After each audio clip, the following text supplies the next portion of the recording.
أعوذ بالله من الشيطان الرجيم بسم الله الرحمن الرحيم الحمد لله رب العالمين الصلاة والسلام عليك يا رسول الله. This is the podcast of Deen of an Old Woman. When we see the creation, we can either come to the realization and the correct understanding that it always been created by God, the true creator of heaven and earth. But when we don't have that mindset, that outlook, that worldview, we are often left in doubt and in confusion and in wondering that who made all this, everything that's around us. And human beings are created that even a baby, when they're just about to explore a year or 2 years, they will see where everything is, where a thing is coming from. And they did social studies, I think in the, 70s, 1970s or 60s, whereby they would throw a ball at a 9-year-old and then stop for a while, and they see the baby looking where the position or the point where the ball was thrown, indicating that we always want to know the cause where things come from. And this is our human condition. We all want to know where things come from. And subhanAllah, in Surah Al-Kahf, verse 57, Allah says, Bismillahir Rahmanir Rahim, and who does greater wrong than he who has been reminded of the revelation of his Lord, yet turns away from them and forgets what his hand has sent forth? On their hearts were placed covering, so that they understand not, and in the ears a deafness. And though you call them to guidance, in that case they never can be led right. They come, Sadaqallahul Azim. There comes a point where we transgress so much that Allah places, this covering, meaning that we are unable to see the world in a correct way and to understand it or to hear the word of guidance or the Quran. It does nothing to us because we have transgressed so much that we have damaged our psychic, our spiritual self. It no longer can, accommodate or hold or perceive or be aware of the existence of God and how Allah has created this universe and what is our place in it and how accountable and responsible we are, because whatever we do is being recorded. And Allah says that the matters are lifted up to Allah up in heaven. So can you imagine any good deed that you and I do is lifted up towards the heaven? Wallahi, how blessed we are. How blessed we are to have a gift of life, to have a gift of health, and to have a gift of Iman, that we are Muslim.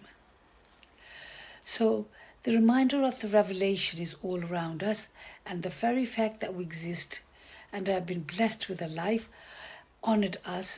blessed with a life, and Allah honored us and made the angels to bow down to us to tell us how much Allah the Creator, loves us and chosen us among our other creation. Look, subhanAllah, some people are confused who they are, what's their identity, how they should, present themselves, how they should view themselves, how they should perceive themselves. So, like people would study and get these the titles of doctor and PhD and all these things, and or some of them want to achieve something, so they become engineers, and they are known for their skills or title. But look how foolish we are. These are temporary, because when we get old, we can't be a doctor. We're just an old woman or old man sitting in a rocking chair. So what happens to identity then? Who are we then?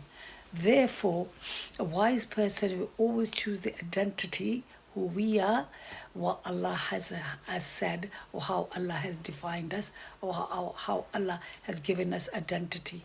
And Allah has honored us, elevated us, given us self-worth, and it tells us in details how Allah, in His creation, made all the angels. Can you imagine how we are awed by the angels? all the angels bow down to you and to me. This should form the basis of our identity. We are slave of Allah. We are honored by Allah, and we are, Allah's beloved. Allah loves us, and that's why Allah made us His Khalifa. Allah made us His representative, and the life He given us a free will, free choice to do what we should do. Do we replicate that love? That Allah, how Allah has bestowed on us, this compassion and kindness. Do we return that? So this is the test of life. So, moving on. So there are signs all around us. We just have to look up, and there's a sky and the water giving source, the clouds. When we look around, we see the earth, and all sorts of goodies are created and grown from the earth. Can you imagine how we love our chocolate, and we love our, a particular drink and a particular juice and, particular cuisine. Everything comes from the earth. And all Allah requires us to acknowledge it and recognize it and to be grateful. And not to go to excess and not to waste it. Wallahi, it's a simple life.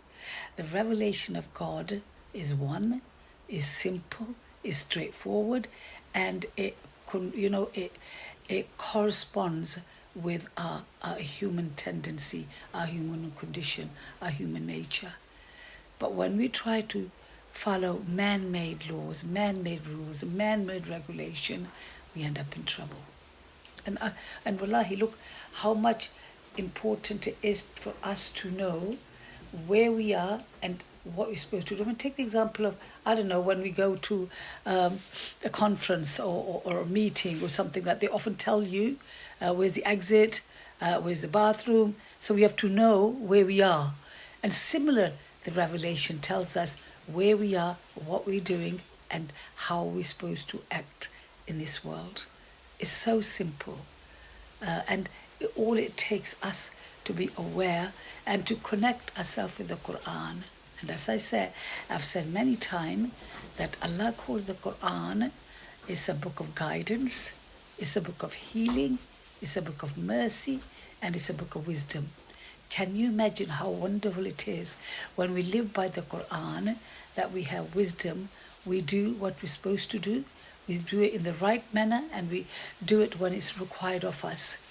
So we have that wisdom, and it only comes from God's revelation and nothing else. And subhanAllah, the choice is ours. Do we want to live by Quran, or do we want to reject, ignore, turn the other way and follow the rules and regulations of a culture or our own making or our own desires?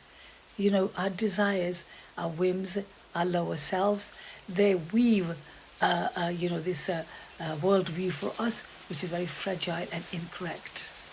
And when we live by that, we are broken.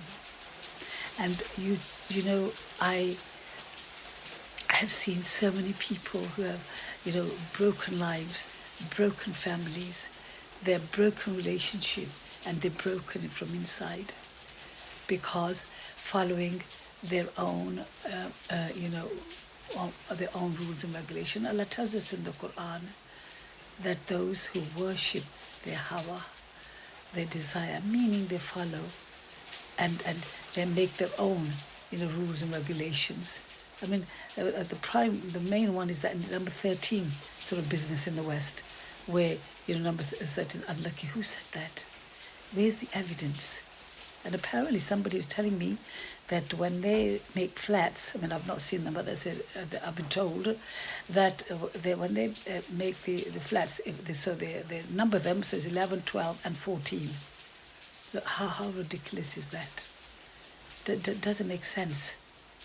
So I just want to, say that when we see how much beautiful Allah made this world and how much He's given us, we should, and all in return, He wants us to thank Him and to be grateful to Him.